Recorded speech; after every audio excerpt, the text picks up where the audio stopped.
నమస్తే అందరికీ. నేను భార్గవ్. బీఆర్ఎస్లో ఉన్నటువంటి 10 మంది ఎమ్మెల్యేలు కాంగ్రెస్ పార్టీలో చేరిన తర్వాత బీఆర్ఎస్కి సంబంధించిన కొంతమంది సుప్రీంకోర్టుకి వెళ్ళారు. వెళ్ళిన తర్వాత సుప్రీంకోర్టు స్పీకర్కి ఒక గడువు పెట్టింది. ఈ గడువులోపు మీరు ఒక నిర్ణయం తీసుకోండి, ఏదో ఒక నిర్ణయం తీసుకోండి అని చెప్పి స్పీకర్కు కొన్ని ఆదేశాలు ఇవ్వడం జరిగింది. తెలంగాణ అసెంబ్లీ స్పీకర్ గడ్డం ప్రసాద్ గారు ఒక తీర్పు అయితే ఇచ్చిండు. తుది తీర్పిచ్చిండు. ఈ 10 మంది ఎమ్మెల్యేల విషయంలో బీఆర్ఎస్ పార్టీ నుంచి కాంగ్రెస్లో జాయిన్ అయిన వాళ్ళ తీర్పిచ్చిండు. ఆ తీర్పులో ఏమిచ్చిర్రు? వీళ్ళు టెక్నికల్గా బీఆర్ఎస్ పార్టీలోనే ఉండరు, కాంగ్రెస్ పార్టీలోకి జాయిన్ అవ్వలేదు.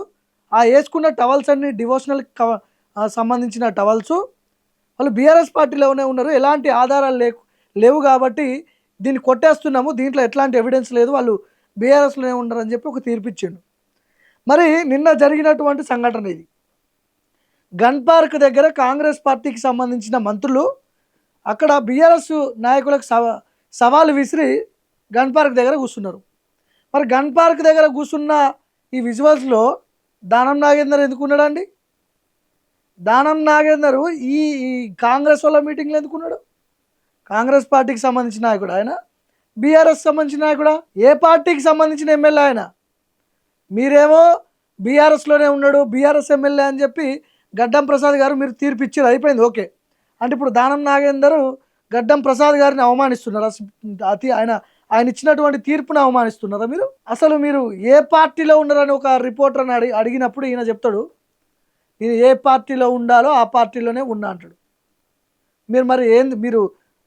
మీరు అటా ఇటా అంటే మీరు ఏం చెప్తారు? మీరు ఏ పార్టీ అని అడిగినప్పుడు నీ పార్టీ పేరు నువ్వు చెప్పుకోలేకపోతే నువ్వేం లీడరు నాకు అర్థం కావట్లేదు. కాంగ్రెస్ మంత్రి ఈయన అజారుద్దీన్, కాంగ్రెస్ మంత్రి, వెనకాల కాంగ్రెస్ బ్యాచ్ ఉన్నది. మరి మీరు బీఆర్ఎస్ ఎమ్మెల్యే ఈ మీటింగ్లో ఎందుకున్నారు? మీరు ఉండాల్సింది తెలంగాణ భవన్లో కదా. కేటీఆర్, హరీష్ రావు, ఆర్ఎస్ ప్రవీణ్ కుమార్తో పాటు మీరు కాంగ్రెస్ సవాల్కి స్వీకరించి మీరు వాళ్ళతో పాటు రావాలి కదా, వాళ్ళతో పాటు అరెస్ట్ అవ్వాలి కదా మీరు. మరి దీంట్లో ఎందుకున్నారు? ఈ టెక్నికల్గా అసలు మీరు బీఆర్ఎస్ పార్టీలో గెలిచి కాంగ్రెస్ పార్టీ బీఫామ్ మీద మీరు సికింద్రాబాద్ ఎంపీ అభ్యర్థిగా పోటీ చేసిర్రు. టెక్నికల్గా మీరు అక్కడే దొరికిపోయారు కదా. నిజంగా అసలు ఆ తీర్పిచ్చేటోళ్ళు ఎట్లా తీర్పిచ్చారో నాకు అర్థం కాదు. కానీ సరే, మరి స్పీకర్ వ్యవస్థని మనం తప్పు పట్టాల్సిన అవసరం లేదు. పార్టీ వాళ్ళదే, అధికారం వాళ్ళదే, ప్రభుత్వం వాళ్ళదే కాబట్టి మనం దీంట్లో ఏం చేయలేం. చూసి చూడట్టు వదిలేయాలి. ఇక మనం ఏం చేస్తాం? మరి మనం ఏమన్నా స్పీకర్లమా? మనం ఏమన్నా జడ్జులమా? సుప్రీంకోర్టు మనం ఏమన్నా? వాళ్ళు చేసిన తప్పే 100%, కానీ ఎవరు ఏం చేయలేని పరిస్థితి. ఇప్పుడు ఈ 10 మంది ఎమ్మెల్యేలు కూడా రేపటి రోజున వాళ్ళు ఏ పార్టీ 100% కాంగ్రెస్ పార్టీలోనే వాళ్ళు ఉన్నారు, కాంగ్రెస్ పార్టీతోనే పనిచేస్తున్నారు. వాళ్ళ నియోజకవర్గాలు ఈ 10 మంది ఎమ్మెల్యేలు ఓడిపోతారు, పొట్టు ఓడగొడతారు ప్రజలు. మిమ్మల్ని గెలిపించింది ఒక పార్టీలో, మీరున్నది ఒక పార్టీలో. మళ్ళీ మీ పార్టీ ఏదంటే ఏ పార్టీలో ఉండాలో ఆ పార్టీలోనే ఉండని చెప్తారు. మీకు క్లారిటీ లేదు, మీరు లీడర్లు కాదు, మీకు దమ్ము లేదు. మరి ఎందుకు? మరి దానం నాగేందర్కి మైకి చెప్పారు, మాట్లాడేటోడు కదా. కేటీఆర్ని, హరీష్ రావుని, కేసీఆర్ని తిడుతుండే కదా. మరి తిడితే దొరికిపోతాడు ఆయన. మళ్ళీ నువ్వు బీఆర్ఎస్లో ఉండి నువ్వు మళ్ళీ బీఆర్ఎస్ వాళ్ళని ఎట్లా తిడతావు అని చెప్పి మళ్ళీ ట్రోల్స్.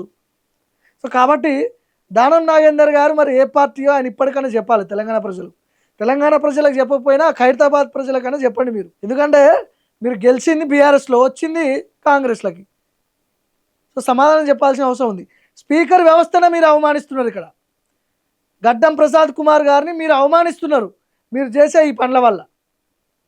సో కాబట్టి తెలంగాణ ప్రజలు ఈ పార్టీ ఫిరాయించిన ఎమ్మెల్యేలు ఎవరైతే ఉన్నారో వీళ్ళు పోటీ చేసేటప్పుడు వాళ్ళ పని చూడాల్సిందే. వాళ్ళు పనబట్టాల్సిన అవసరం ఉంది. కనీసం మా ఎమ్మెల్యే ఏ పార్టీలో ఉన్నాడో అని కూడా ఆ కాన్స్టిట్యున్సీ ప్రజలకు క్లారిటీ ఉండాలిగా. మరి వాళ్ళేం చెప్పుకోవాలి ఏ పార్టీ అంటే? మిమ్మల్ని గెలిపించిర్రు, ఓట్లు వేసిర్రు, ఎమ్మెల్యేని చేసిర్రు, మీరు మాత్రం ఇట్లా. చూద్దాం ఇంకా ఇట్లాంటి రాజకీయ పరిణామాలు మన తెలంగాణలో చాలా చూడాల్సి వస్తుంది. మనం 2028 ఎన్నికలకు ముందు మన దరిద్రం అదే.